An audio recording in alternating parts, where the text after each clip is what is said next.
Hi everyone, it's Kimber, the Study Abroad Specialist, and in today's video, we're going to be talking about the 4 great ways that you can assimilate while you study abroad.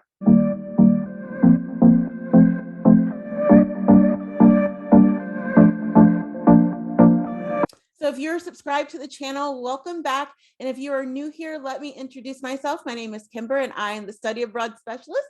And I'm also a study abroad and international education entrepreneur. I run an online membership platform for study abroad students. And also I am the managing editor of a blog, Anchor Me Abroad, that helps you with all types of information for your study abroad journey. So check out any of those resources. They are linked below. And I also wanted to share with you something else that is linked below, which is a freebie for you. So I have a really popular e-guide that I put together a couple years ago, but I update it every now and again. And so it is focused on finding your perfect study abroad program. So without a doubt, that is one of the questions that I get asked probably at least once a week, if not multiple times a week, where students are trying to figure out how to find their program. And of course, your program basically determines everything else that you're going to be doing throughout your study abroad opportunity.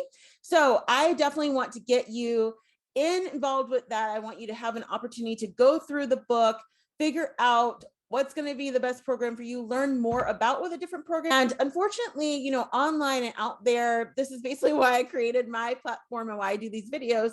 There's a lot of information, but I think that a lot of students feel like it's not really tailored to them, or that it's not really making a lot of sense.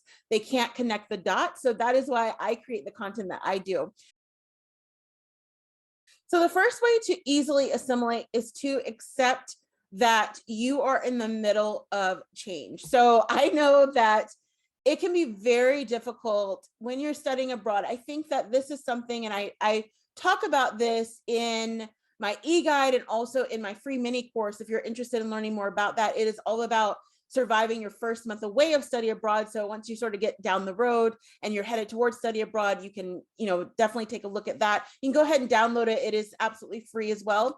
But I talk about this a lot in the sense of a lot of study abroad students don't actually realize what change they're going through, because like everything else, it's been so glamorized of, oh, you're going to be, studying abroad. And a lot of people tend to think that it's going to be this vacation. And we talk about the fact that it is not. It's going to be some of the hardest work you've ever done, but also a lot of rewards come from that too.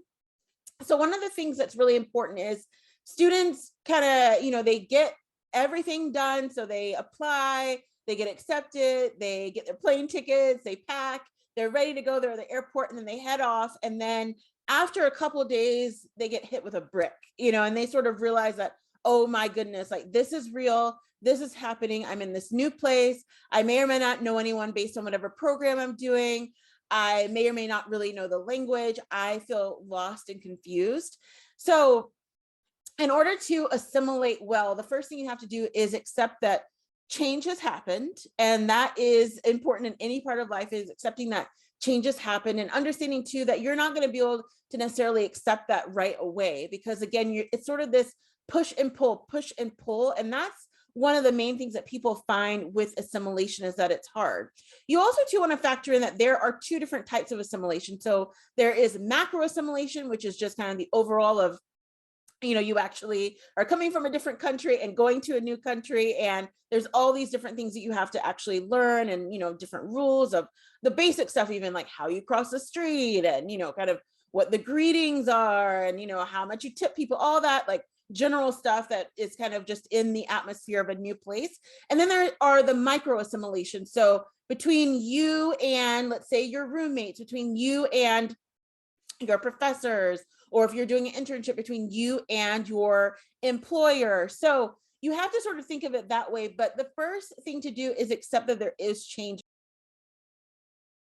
So the next step for assimilation during your study abroad program, number 2, is to be curious. So this is your time to soak up and learn as much as you can. So we've already accepted the fact that there is change. You were so excited about getting there, but now you're actually there, and you have to perform, right? You have to actually live the life that you want to live, even if it's just for 6 months. So you want to be as curious as possible. So whether that is, starting out by learning your neighborhood, whether that is sort of really diving deep into what the local culture is. You probably have read a lot about it before you left, but now you're actually there, and so you can live it. So whether it is a culture, let's say like Italy, where people tend to have these really long dinners every night, you want to learn about that. I've talked some about that from my experience with living in Florence for a little while, but it's like that was a different thing than what we do here in the US, where a lot of people don't even ever see their family for dinner. So it's like this idea of like people sitting down for 3 or 4 hours at a time every single night, having this long meal, and it's this experience. It could be something like that. It could be where maybe you're going to a place where you don't know the language, and so you really want to immerse yourself in that, figuring out what that looks like. And also too, you're going through this process as a human being. So you're thinking about, being curious about what is going to work for you. So maybe you were someone who at home, you did a lot of bike riding and you like to explore. You can still do that in a different place. You can figure out, how am I going to be able to do that? Maybe you're someone who you're a runner. Maybe you're going to be exploring the different trails wherever you are. Also too, if you're someone who you have these different hobbies, so maybe you're a painter, maybe you like to go out and, I don't know, like do different drawings or whatever that is, you can still do that. But it's about being curious of figuring out how you're going to be able to do that within the space that you're in now, and also how that fits into your overall opportunity of what you're doing for study abroad. Maybe for right now, you're not going to have the time to do that. But I always like to encourage students to be curious, because again, that helps to sort of take some of the blinders off of the local culture. You sort of break down some of those stereotypes and the original sort of ideas that you had in your mind that was, just coming from looking at pictures and maybe looking on YouTube and hearing other people's experiences. It's like, that is not going to be your experience per se, because you are an individual. And so be curious and sit with how it makes you feel as you're there, but also start to absorb some of those feelings and think about how that can impact you in a positive way. And it's really going to help you along as you go throughout your program. One of the important parts of assimilation is to limit, compare, and contrast as much as possible. And this can be very hard because as human beings, just in general, I mean, that's a little bit part of our nature. It's, sort of thinking about, we tend to do it on a social level. So a lot of people tend to do it on looking at, and I don't need to tell you this, if you are a Gen Zer, you were born in the age of social media. And so hopefully you're not doing this too much, but people tend to, for example, on social media, look at where they are compared to where someone else is. That's kind of a basic cultural level that we do things.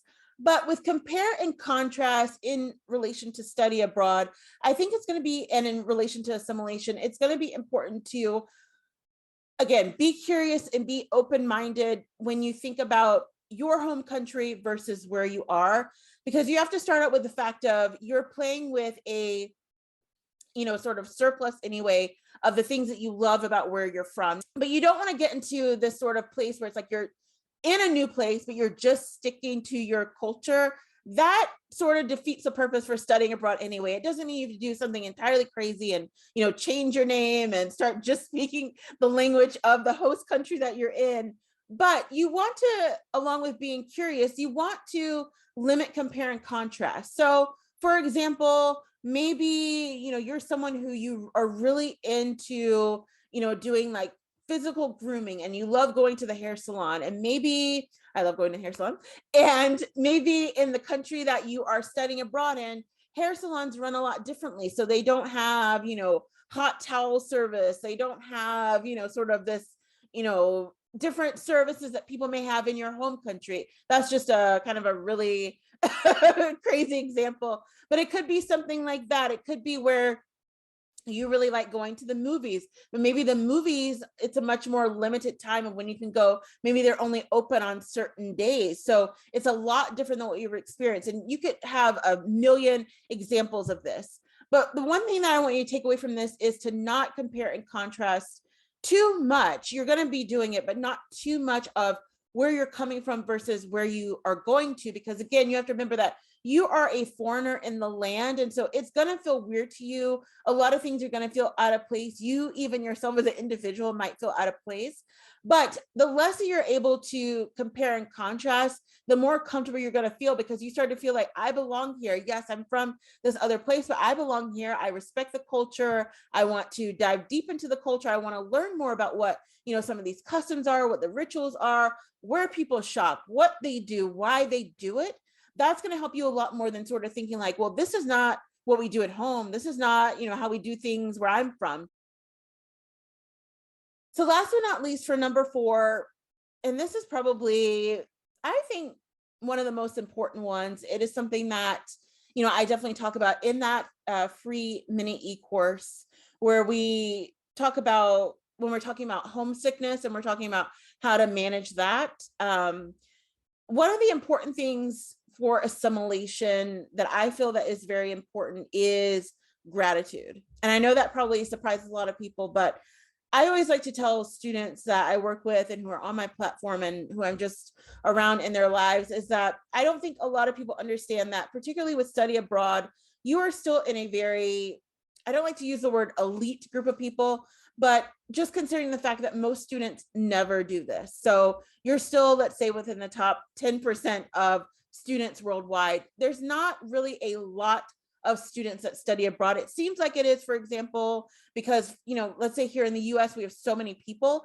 and there's a lot of people that come here, but, even just around the world, looking at those global numbers, there's still, less than 25% of students worldwide that study abroad just on an annual basis. So it's not that many people. It's a lot of people, but not a lot of people. And I think that, you get caught up in the mix of the glamour of everything and sort of being able to flex and say like, well, I'm traveling in this place and I'm studying abroad in this place. But you have to understand that most people aren't going to get to do this. And it is a privilege, but it's also a great opportunity to be reflective and to be grateful for the opportunity. Gratitude is going to help you assimilate probably more than any of the 3 other points, because it makes you grateful to actually be there. And it makes you want to be curious. It makes you want to stop comparing and contrasting, and also to help you with your personal growth. With the gratitude, whether you are someone who you journal, whether you like to make videos, whether you just like to maybe talk about your experiences with people or with friends, or however you like to do it, even if you're someone who you don't want to actually put it in any type of writing or any type of recording, but you just like to think about it in your mind, having that gratitude is going to be so special to your assimilation process, because it helps you to sort of look at what this experience actually means for you as a person. What are you expecting to actually get out of your study abroad opportunity, and how that can shape you in the future? Maybe. All right. And so that is it for the video. I hope that it was helpful for you. As you can probably imagine, I was just scratching the surface of assimilation. There's so much more that I could dive into. And in future videos, I likely will, because I know that a lot of people like to hear specifically about different countries and different places for assimilation. So we can talk more about that. If there is a question that you have about study abroad that you are interested in having me answer, or a topic that you want to hear me talk about, leave me a comment.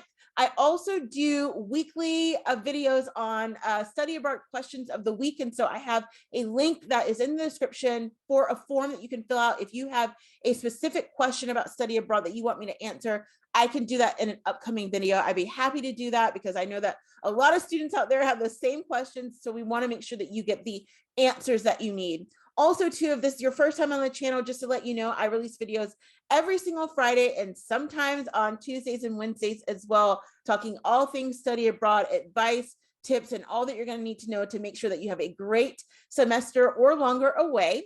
And so definitely stick around, go ahead and subscribe to the channel and like this video for me. And I look forward to seeing you very, very soon.